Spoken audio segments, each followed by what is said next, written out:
el polinomio de Taylor y para qué sirve. Cuando estudiamos funciones de R2 en R, sin duda las funciones más fáciles son las funciones constantes. Por ejemplo, f de x igual a 5. Las siguientes funciones más fáciles son las transformaciones lineales, las que se estudian en el curso de álgebra lineal. Por ejemplo, la transformación t de xy igual 2x menos 3y. En realidad, todas las transformaciones lineales de R2 en R son de esta forma: ax más bi, donde a y b son números. Las siguientes funciones, pensando en funciones fáciles, son las funciones polinómicas, como esta que escribí aquí. Las funciones polinómicas tienen algún término constante, que en este caso es 5, una parte lineal, que acá es x más 2y, y un montón de sumandos más, que son términos de grado más altos. Cada uno de ellos es alguna potencia de x por alguna potencia de y por un número. Y un polinomio es simplemente una suma finita de estas cosas.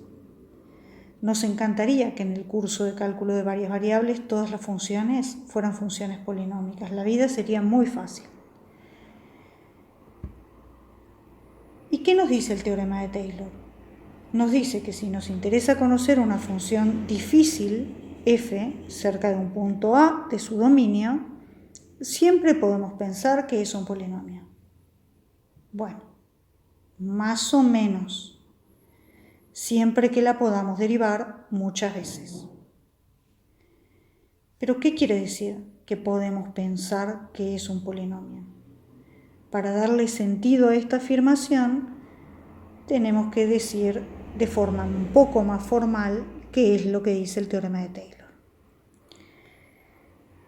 El teorema de Taylor dice que si tenemos un punto A interior al dominio de la función f, y A más h es un punto cercano, o sea, h es un elemento de R2 que es muy pequeño en norma, f de A más h se puede calcular como un polinomio de grado menor o igual que k, cuyos coeficientes tendrán algo que ver con las derivadas de f en el punto A, más un resto, o sea, un pequeño error, que es chiquito. Chiquito quiere decir esto, que el límite cuando h tiende a 0 del resto dividido la norma de h a la k es 0. O sea, ese resto, que es la diferencia entre f de A más h menos el polinomio de Taylor, es chiquito incluso cuando lo comparamos con h a la k. O sea, es algo que va a ser muy chiquito cuando h es chiquito. Esa es la mala noticia. El polinomio de Taylor nos da únicamente una aproximación local. La buena noticia es que hay fórmulas para el resto que sirven para acotar f de A más h menos f de A. Entonces, si yo quiero calcular el valor de f en un punto distinto de A, puedo calcular el valor del polinomio de Taylor en lugar del de f y voy a tener una estimación del error que estoy cometiendo con esa aproximación. Pero, ¿cómo se halla el polinomio de Taylor de una función? Bueno, tenemos una fórmula. Derivamos la función en el punto A la cantidad de veces que sea necesaria y escribimos el polinomio de Taylor. Entonces, por ejemplo, si yo quiero el polinomio de Taylor de grado 6, de orden 6 de una función f, en el punto A me alcanza con tomar todas las derivadas hasta orden 6 de f en A. Pero esas son muchas derivadas. Entonces hay algo que se puede hacer, que es recordar que el polinomio de Taylor es único. ¿Qué quiere decir esto? Que si yo mágicamente encuentro un polinomio p de h de grado menor o igual que k, de manera que el límite cuando h tiende a 0 de la diferencia entre f de A más h y p de h dividido h a la k es 0, entonces p tiene que ser el polinomio de Taylor, sin importar cómo encontré p. Esto lo que quiere decir es que si hacemos cualquier razonamiento más o menos coherente que nos dé un polinomio, podemos ver si ese polinomio es el de Taylor. Miremoslo en un ejemplo. Digamos que yo tengo esta función f de xy, que es seno de x cuadrado más coseno de x por y, y quiero entender cómo es la función o cuánto vale en un entorno del punto 0, 0. A x cuadrado le puedo llamar u, pensar que es una nueva variable, y a x por y le puedo llamar b. Entonces, en realidad, si xy está cerca de 0, 0, y u está cerca de 0. Y si x por y está cerca de 0, 0, b también está cerca de 0. Entonces, cerca de seno de u va a estar el polinomio de Taylor para la función seno en el 0, o sea, el polinomio de Maclaurin de la función seno en u. Y el coseno de b y va a ser aproximadamente igual también al polinomio de Taylor en 0 para la función coseno en b. ¿Qué quiere decir cerca? Y bueno, si quiero estar más cerca, aumento el grado del polinomio. Pero digamos que p es el polinomio de la función seno de grado k y q es el polinomio de la función coseno de grado k. Entonces, si yo calculo p de x cuadrado por q de x por y, bueno, eso es un polinomio. ¿Será que ese es el polinomio de Taylor de f? Pensemos qué queda si hago esta cuenta.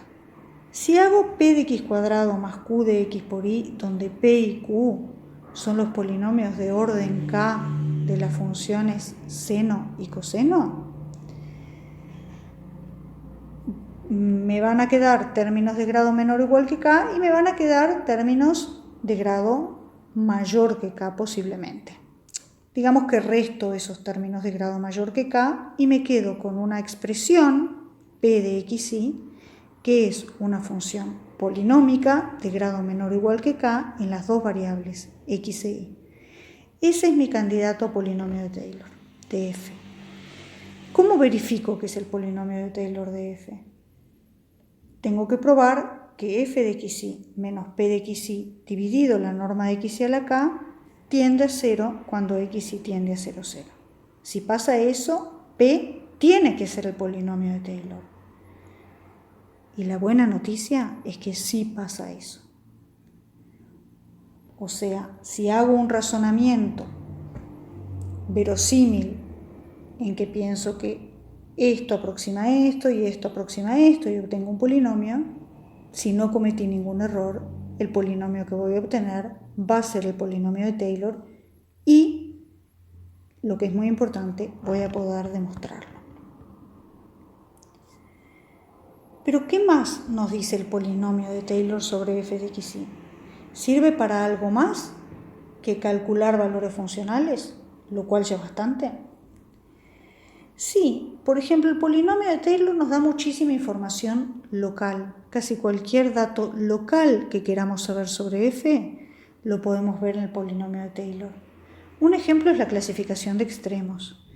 Si en el punto A el gradiente de f se anula, el diferencial de orden 2 de f en A nos va a decir si en A hay un máximo, un mínimo o punto silla. Porque f de A más h menos f de A en realidad va a ser el diferencial de orden 2 de f en A aplicado a h más una serie de cosas más chiquitas, ¿sí? Términos de grado 3, etc. Entonces, si queremos saber el signo de esa diferencia, f de A más h menos f de A, para saber si en A hay un máximo, un mínimo o ninguna de las dos cosas, lo podemos ver en el diferencial de orden 2 de f en A aplicado a h. Siempre que esto sea distinto de 0. Si hay varios términos del polinomio de Taylor de grado bajo que son 0, el primer término no nulo es el que nos va a clasificar el punto crítico A. Todo este tipo de información local se puede ver en el polinomio de Taylor. Eso es lo que lo hace una herramienta muy útil.